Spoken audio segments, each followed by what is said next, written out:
Halo semuanya, kembali lagi di YouTube channelnya Iksan Racing. Dan sekarang adalah video pertama di tahun 2024. Jadi kemarin setelah Indonesia Drift Prix, gua memutuskan untuk break dulu selama sebulan. Jadi dari Desember sampai akhir Januari, gue pengen istirahat dulu. Karena kan setahun kemarin kita babak belur ya, nyiapin mobil, balapan, ada yang rusak, bla bla bla. Terus gue merasa kayak cukup jenuh, jadi gue memutuskan untuk break 1 bulan, main sama keluarga, main sama anak, jalan-jalan lah, lupain dulu mobilnya. Dan sekarang sudah di akhir Januari, saatnya kita persiapan untuk tahun 2024. Nah, sebelum kita tahun 2024, sedikit recap di tahun 2023. 2023 kemarin kita ikutan balapan Indonesia Drift Series full 1 tahun, dan posisi umum peringkat 2023 ya, kayak overall championship di tahun 2023 itu kita berada di posisi ke 7. Seharusnya sih bisa ke 5 ya kemarin. Jadi kita kehilangan poin yang sangat signifikan itu di balapan Bandung. Karena kita tidak ikut kualifikasi atau tidak lolos kualifikasi, akhirnya poinnya 0. Padahal pada saat di Bandung posisi kita sudah ada di peringkat 5 besar. Dan kalau gua bisa at least tidaknya masuk ke babak penyisihan 8 besar atau 16 besar di Bandung, gue udah bisa kunci di posisi 5 besar dengan mobil odong-odong ini. Tapi ternyata karena nasib berkata lain, ya kita Dewi Fortuna bilangnya lah ya, tidak berpihak pada kita pada saat di Bandung, karena gue juga ada faktor guanya kurang siap, mental gue drop dan segala macem. Padahal mobil ready, gue melakukan kesalahan yang fatal sehingga 0. Dan di seri keempat kita berada di posisi ke-6. Dan akhirnya total overall point kita tahun 2003 kita kunci di 7. Nah, sedikit update aja pada saat balapan Indonesia Drift Series tahun 2003 kemarin atau tahun kemarin ya, ada beberapa perubahan yang nggak sempet gua videokan. Jadi karena waktu itu bikin mobilnya juga agak terburu-buru ya, gue sebenarnya sih nggak mikir bakal balap tahun kemarin, tapi ya kalau nggak sekarang kapan lagi. Akhirnya gue paksain. Pada saat kita testing di BSD itu mobil enak banget, yang belum ada bodinya ya, itu enak banget. Terus kita pindah ke Karawaci, berbeda jauh, itu mungkin dari permukaan aspalnya ya. Jadi cukup kaget gue di ronde 1, gue merasa sudah siap. Begitu nyobain tracknya, ternyata mobilnya tidak bisa perform, handbrake-nya nggak pakem lah, terus mesinnya tiba-tiba berebet, traksinya kurang banget. Jadi kita salah testing lah pada saat waktu itu ya, bisa dibilang. Gua nggak nyangka permukaan aspal itu sangat signifikan banget antara BSD dan juga Karawaci. Jadi ronde pertama mental gue drop, gue grogi, takut mobil rusak. Gue juga nggak yakin mobil ini kuat apa enggak ya, karena ya gue bikin sendiri, gue juga nggak tahu nih mobil proven atau enggak gitu kan. Gue namanya juga gue manusia, bukan Tuhan, pasti ada kesalahan. Jadi gue ada dak-dik-dukser. Terus di ronde 1 ada perubahan di handbrake. Karena gue nyobain handbrake atau rem tangannya di Karawaci sama sekali nggak pakem. Gue bingung tuh kenapa. Akhirnya gue coba bleeding remnya, sama aja. Gue kasih besetan di disnya, masih nggak pakem juga. Kampasnya gue kasih besetan-besetan ya kayak di motor atau segala macam. Gue konsultasi sama teman-teman di lapangan, nggak berfungsi juga. Tapi untungnya ada teman dari Bandung, Epro Engineering, ngasih tahu kalau tuas handbrake gue itu kurang panjang, jadi kekuatan gue nariknya itu sedikit sekali. Nah, di sini gue kasih tahu nih, kalau gue salah, gue akan bilang salah. Jadi gue ada, kalau gue ngomong itu selalu bener ya, dan gue pasti akan mengakui kalau apa yang gue terapkan itu salah. Ya, ini informasi buat kalian dan pengalaman gue yang gue share ke kalian agar tidak melakukan kesalahan yang sama kayak yang gue lakuin. So, akhirnya gue harus mencari pipa di arena balap, itu hampir nggak ada sama sekali ya, pipa yang agak panjangan setengah meter gitulah. Tapi ketemu lagi teman sama-sama membantuin dari Art Workshop, Artworks kalau nggak salah, yang SS Fried Chicken itu, bengkel Rengga, ada namanya Kampleng teman gue. Dia punya motor Vega R, shock breaker gue potongnya itu yang bagian depan, karena nggak nemu pipa sama sekali. Tapi karena itu gue potong, jadi gue pesenin lagi online yang datangnya same day, ya malam atau sore nyampe lah tuh barangnya. Yang penting pada saat itu gue mau kualifikasi, gue harus punya rem tangan. Jadi ada motor, ada shock breakernya, potong, jadilah handbrake yang di dalam. Ya sedikit modifikasi lah ya, kita gerinda-gerinda, bol-bol dan tekukin sedikit. Dan itu menetap sampai akhir tahun. Pokoknya enak banget, udah pasti enak banget. Jadi kalau kalian beli handbrake yang Cina-Cina kayak gue pakai, ingat tuasnya dipanjangin biar ada momentum untuk nariknya. Terus yang kedua, bagian injektor. Jadi ronde 1 mesinnya nggak ada power, agak berebet. Ternyata ada 3 injektor yang mampet. Setelah kita kalibrasi, semuanya normal lagi. Dan di ronde kedua, gua all out. Kayak udah bodo amat ya, mobil udah enak, gua udah pede, gua yakin mobil juga nggak rusak. Kalaupun rusak, ya sudah lah. Dan kita berhasil merebut podium ke-3. Jadi itulah recap kita di tahun 2003 ini. Dan sekarang tahun 2024 akan ada perubahan yang sangat signifikan, yaitu adalah gua akan mengganti mesin mobil ini dengan yang sedikit berpower. Tadinya itu gue mau pakai mesin V6 twin turbo dari Fairlady ya 350Z PQ. Berambisi seperti itu karena gue rasa ya udahlah, gue pengen drifting all out, barangnya ada dan budgetnya ada. Tapi kembali lagi hal itu akan merubah konteks mobil ini karena mobil ini kan multifungsi ya, pengen ya bisa ikut segala macam balapan. Dan kalau pakai V6 nanti buat rally-nya berat, balapan isom juga nggak tahu mau masuk kelas mana. Udah V6 3.500 ya kalau nggak salah, twin turbo mau masuk kelas apa.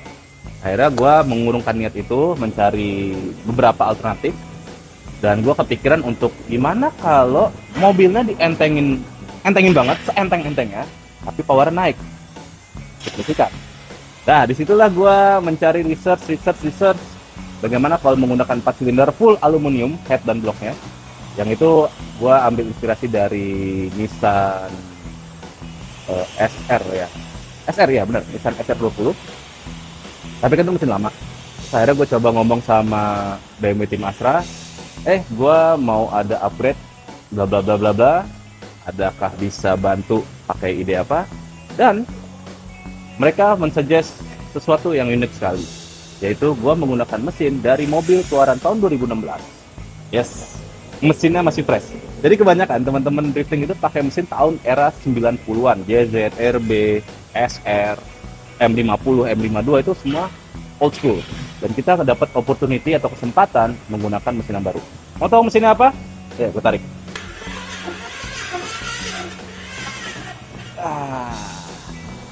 Ini dia mesinnya guys, namanya B48. Jadi keluaran mesin BMW tahun 2016 kalau nggak salah ya.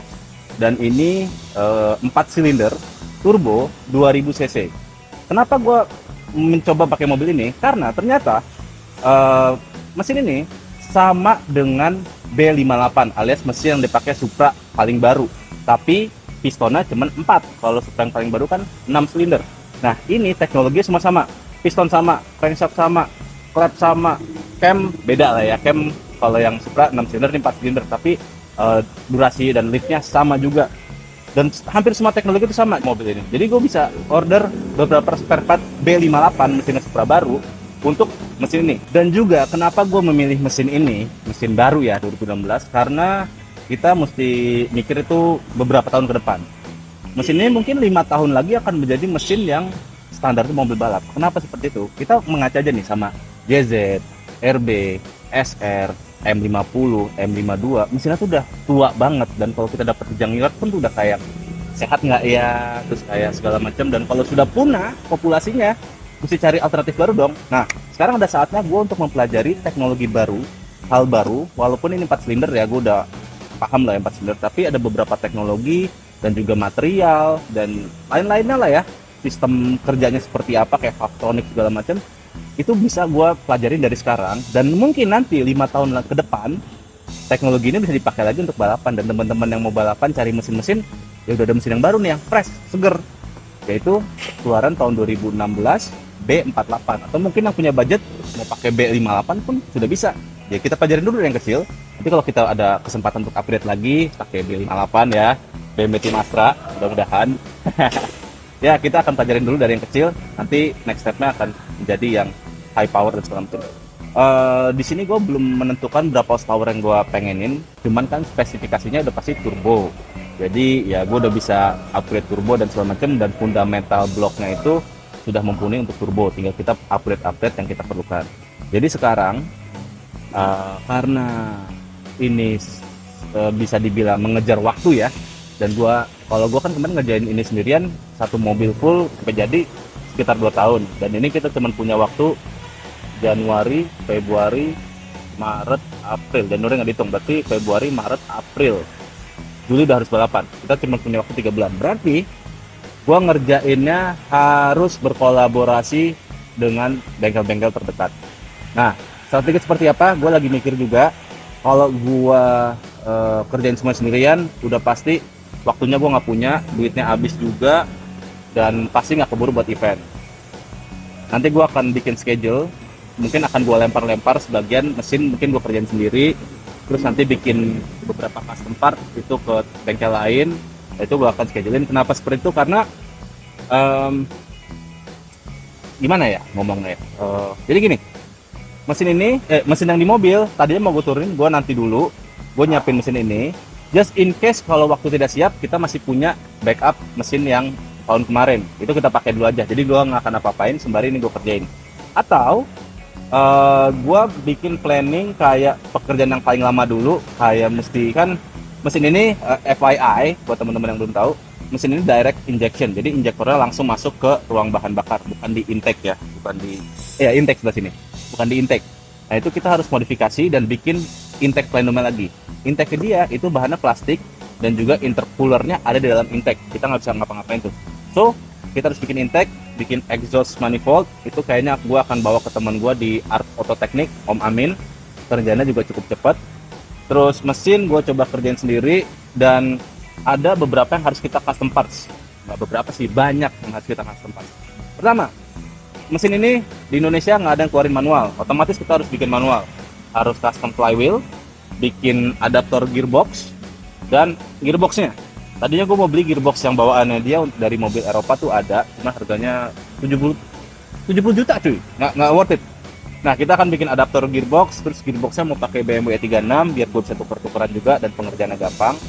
Kayak mungkin ada nggak nonton Garasi Drift pas Dipo bikin GT86-nya ya. Memang kan dia pakai 3D scan, aluminium, bla bla bla, mahal.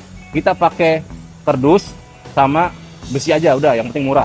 Nah itu kita akan bikin, mungkin next episode kita akan jelasin schedule-nya. Nah sekarang kita akan coba bongkar dulu, mau lihat dalamnya seperti apa, dan mungkin ada beberapa teknologi yang bisa gua share ke kalian. Jadi kita bongkar, kan kosong mesinnya, begitu kosong gua rakit tanpa ada apa-apa biar enteng. Terus gua mau coba ngemal di mesin ini. Oke? Pertama kita buka dulu cover clapnya. Kalian bisa lihat tinggal bautnya sama seperti ini. Dan yang menarik adalah bautnya itu nempel dengan cover clapnya, jadi nggak bakal jatuh dan nggak bakal hilang nih. Salah satu feature yang sangat ngebantu gua secara gue sering ngilangin baut cover clap ya. Lanjut pada bagian cam gear, ternyata vanosnya itu jadi satu dengan bautnya. Ini vanos tinggal nonjok ke bagian tengah sini. Ini berbeda banget dengan M52 atau generasi yang lama ya, lebih simple dan lebih mudah. Jadi tinggal masuk aja dan semua vanosnya udah bekerja dengan normal. Yes, kita udah buka camnya guys. Tadi cukup unik vanosnya yang tadi gue kasih lihat ya. Berbeda dengan vanos yang zaman dulu. Semuanya udah keren canggih. Terus yang menarik adalah di rocker armnya. Rocker armnya menarik nih. Yang pertama itu, nah rocker armnya itu satu, dia punya retainer nih kayak kawat gini ya. Dia akan ngunci ke sininya nih, lifternya nih. Itu pasti nggak akan copot. Ini salah satu perbedaan ya. Kalau dulu kayak BMW cuma asal nempel doang, pluk, dan juga sering mental. Ini juga penyakit salah satu dari Nissan SR20, rocker arm mental, makanya suka ada yang pasang rocker arm stopper. Tapi ini udah ya simple sih, tapi ya berfungsi menurut gue ya. Nah yang kedua adalah di retainer atasnya nih, dia ada kayak got, dan itu duduk langsung ke bagian klepnya, jadi nggak bakal kemana-mana juga nih. Dan masangnya gampang banget, tinggal pencet ini masuk, udah tuh nggak bakal copot cuy. Oke, salah satu teknologi yang menarik. Berarti kita harus perhatiin nih HVA nya atau lifternya. Klepnya masih sama aja, terus baut headnya pakai ini T60 biasanya. Oke, sekarang kita buka headnya dulu, kita lihat dalamnya seperti apa. Ada hal yang ternyata baru gua sadarin ya. Timingnya ada di belakang. Ini bagian depan mesin, ya ini kayak ada puli. Biasanya kan timing gear dan juga timing chain itu ada di bagian depan. Gue baru nyadar cuy, tadi gue kerja loh. Oh iya, gearnya ada di belakang.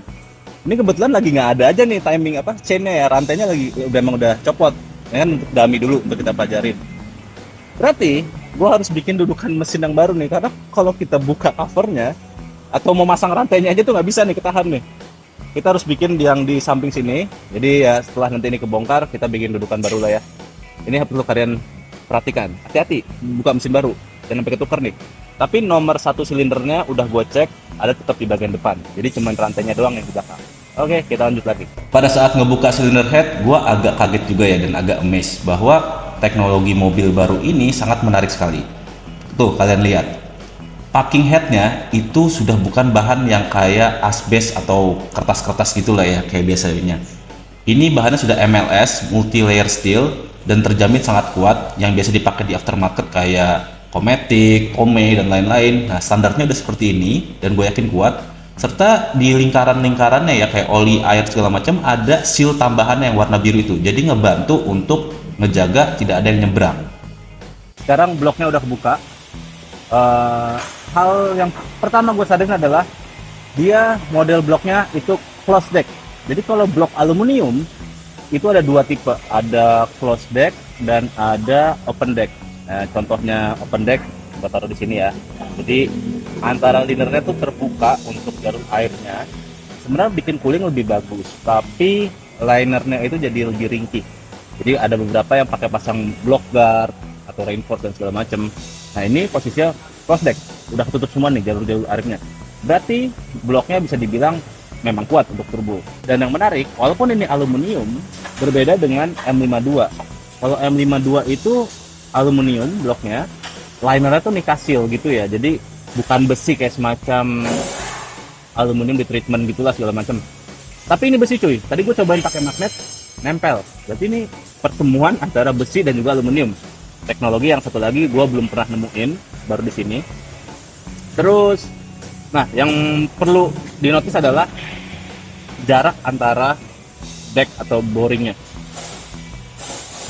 Tebel banget. Jadi kalau kalian lihat kayak RB, terus kayak SR gitu ya, dia jaraknya tipis-tipis tuh. Yang pernah gue tebel tuh kayak 3 UZ, terus JZ tuh lumayan tebel. Nah ini walaupun aluminium tapi jaraknya tebel cuy. Jadi memang fundamentalnya diciptakan turbo. Gue nggak perlu khawatir lagi, tinggal gue melihat beberapa sektor yang mungkin bisa gue improve untuk lebih kuat lagi. Oke, ini adalah rumah filternya ya, atau housing oil filter. Itu berbeda dengan BMW yang dulu. Kalau yang sekarang itu sudah campur dengan air, jadi ada ibaratnya heat exchanger. Nah, gue kepikiran nih, daripada gue bikin AN fitting, line-line segala macam, braided line ke oil cooler, kayaknya gue manfaatin teknologi ini aja deh. Jadi mesinnya lebih simple, nggak ada jalur-jalur oli lagi untuk oil cooler dan kawan-kawan. Kita akan tes apakah memang efisiensi pendinginan oilnya cukup atau enggak. Nah kalau misalkan memang nggak cukup, baru kita modifikasi pakai yang kayak mesin yang lama tuh, pakai oil cooler dan segala macam. Tapi kalau cukup, ini salah satu simplifikasi pengerjaan. Dan kita akan tes dulu. Nanti kan akan ada dyno dan sesi latihan. Kalau udah pakai mesin ini ya, akan kelihatan signifikan heat exchanger seperti apa. Sekarang kita buka dulu aja.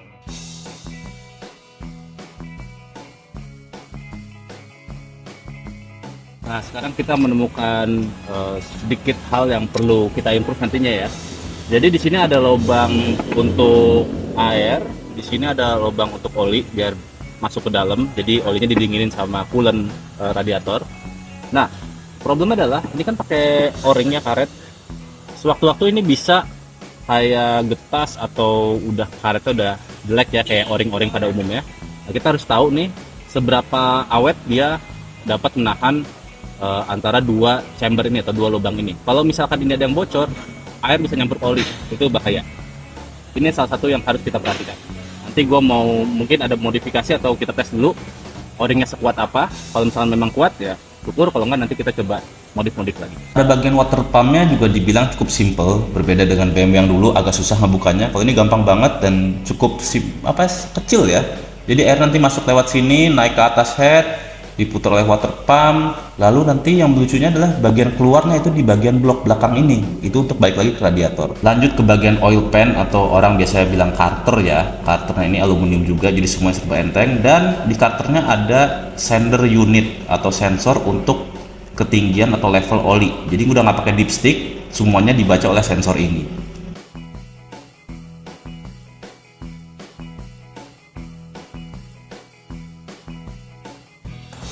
Kita menemukan sesuatu yang menarik lagi ya. Pertama, pistonnya itu desainnya agak berbeda. Dia ada lekukan di sini nih. Jadi skirtnya itu lebih kecil. Kayaknya ini mengejar lightweight ya, dan juga ada coating di piston skirtnya. Terus pistonnya sudah dome ya, jadi buat low compression. Tapi gua agak riskan adalah kalian bisa lihat di sini. Nah, material yang seperti ini nih, kadang itu bisa tekanan boost itu membuat keretakan di ringland atau dudukan piston ring. Jadi ini harus kita perhatikan kuat atau enggak. Ya kita harus buktikan field test. Jadi kita pakai piston standar dulu, karena nanti kita akan cek juga ukuran piston dan juga boring di mesinnya seperti apa. Lalu yang menarik adalah di metalnya. Lihat, metalnya ada, buka dulu ya. Metalnya itu ada dua warna. Ada yang coating dan ada yang konvensional biasa. Nah, gue curiga yang coating ini dipakai untuk kegunaan model mobil zaman sekarang ya, stop start. Jadi pada saat mesin stop start itu dia ngebantu mengurangi friksi. Cuman yang gue pelajari adalah metal dengan coating seperti ini biasanya tidak kuat untuk high pressure dan juga high temperature oil. Kayak kinerja untuk mobil balap nih gampang banget terkupas. Tapi kalau buat mobil harian yang model hard stop gitu, itu sangat membantu. Jadi kayaknya gue akan ganti metal ini daripada gue ambil resiko. Ya masih adalah metal-metal kayak ACL atau Kings bearing yang bisa gue pakai. Terus yang menariknya lain adalah dia tidak ada knocknya di controlnya nih. Dia cuman kayak jalan semen rusak gitu tuh ya, geradak-geradakan gitu, dan tidak ada knocknya. Jadi jangan sampai ketukar. Kalau ketukar itu pertemuannya tidak pas. Jadi bisa jadi permukaannya tuh nggak ngeklik gitu loh. Nah ini kebetulan udah gue tandain angka di angka di sini dengan angka di sini harus matching. Jadi permukaan yang kayak geradakan itu pada saat kita kencengin nanti akan jadi rata. Kalau sampai kebalik, karena permukaan yang geradakannya itu nggak ketemu, itu bisa jadi pressure loss, bahaya itu ya. Jadi pastikan pada saat masang kalian tandain dulu kalau kalian nggak yakin, atau pastiin permukaannya sama. Yang menarik lagi nih, setelah zona kebuka, terus gue melihat di dalam bloknya ada dua balancer shaft. Biasanya teknologi ini gue temuin di dulu tuh Mitsubishi, mesin-mesin Mitsubishi 4 silinder tuh ada balance shaftnya. Fungsinya apa? Dia itu untuk meredam getaran.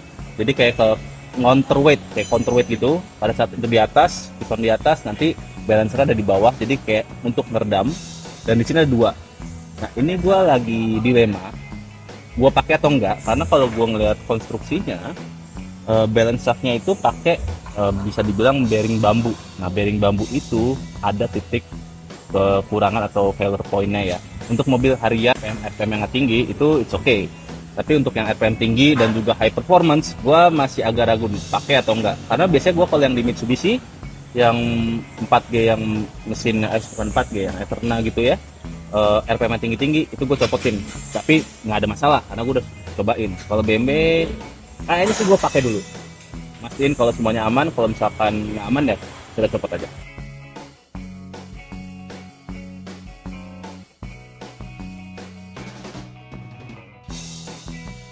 Bagian crankshaft ya, ada yang menarik lagi nih. Ini berbeda juga. Dia tidak ada knock di antara dudukan ini ya, buat bautnya ya. Dan yang paling menariknya adalah biasanya mesin pada umumnya cap atas nih, bearing cap atas dengan yang blok bawah, jalur oli itu harus sejajar dengan yang atas. Tapi ini berbeda cuy. Jadi jalurnya harus, kalau ini berbeda. Jadi satu titiknya di sini, ya, satu titiknya di sini. Yang atas titiknya ada di sebelah sini. Ini kayak lagi pertama kali gue baru nemuin. Soalnya tadi gue mau cobain kayak, oh mungkin yang masang balik kali ini ya. Gue pasang nih. Kalau jalurnya sama, karena dia ada gotnya, kalian bisa lihat tuh. Begitu gotnya duduk, dia jadinya miring. Jadi fokus. Nah, jadi miring tuh, nggak oval, nggak bulat. Nah ini bahaya sekali. Jadi yang membuat lokasinya itu adalah got yang di bawah ini. Tuh ya, yang garis-garis dua itu. Oke, jadinya tidak lurus. Nah, kalau kita bedain, titiknya ya. Ketika kita putar ke sebelah sini,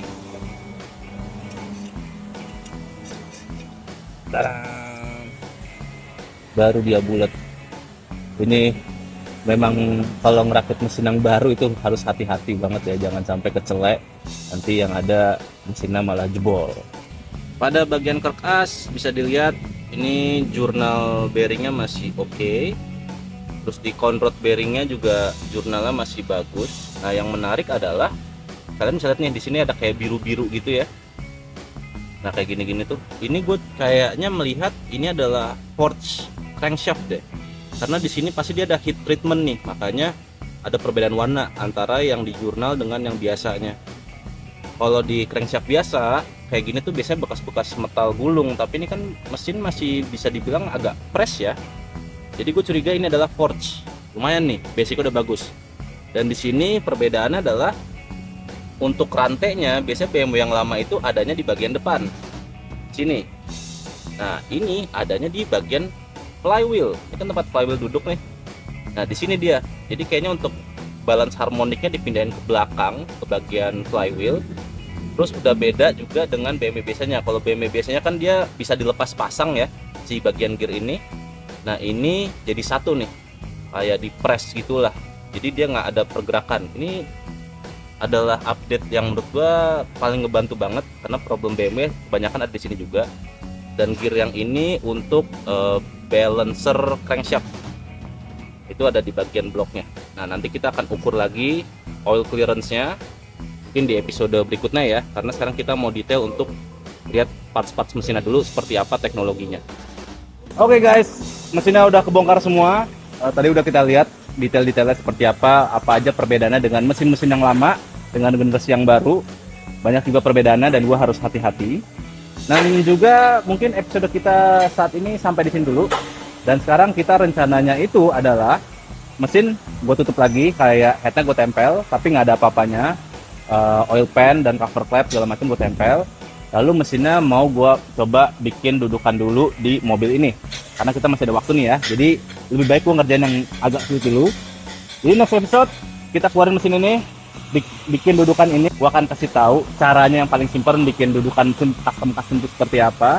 Jadi kita dudukin, terus kita kirim mobil ini ke Art Auto Technics atau tempatnya Om Amin. Dibikin intake dan juga exhaust, pasang turbo, piping segala macem. Dia ngemal dulu semuanya. Begitu udah dapat malannya, mesinnya kita angkut dari tempatnya Om Amin, bawa ke sini, kita rakit lagi. Dia ngerjain finishing intake-nya dan segala macamnya, di finishing sendiri. Mesin rakit jadi kita tempel, bawa lagi ke tempatnya Om Amin, tempel semuanya, finalize. Begitu udah selesai, kita bawa lagi semuanya sama mobilnya ke sini untuk pasang couple driveline ke belakang segala macam, transmisi. Kayaknya itu planning yang kepikiran sama gue sekarang ini ya, tapi nggak tahu nanti kalau ada improvement di tengah jalan ya, who knows. Mungkin ada teman-teman yang punya solusi bagaimana biar lebih cepat ya, kasih tahu aja di komen di bawah. Dan juga gue mau video kali ini dan seterusnya itu lebih ke arah belajar lagi, karena kemarin di episode awal kan lebih ke arah belajar, edukasi dan segala macam ya. Terus begitu gue balapan, mulai itu cuman kayak persiapan, terus vlog balapannya kayak gimana dan bla bla bla.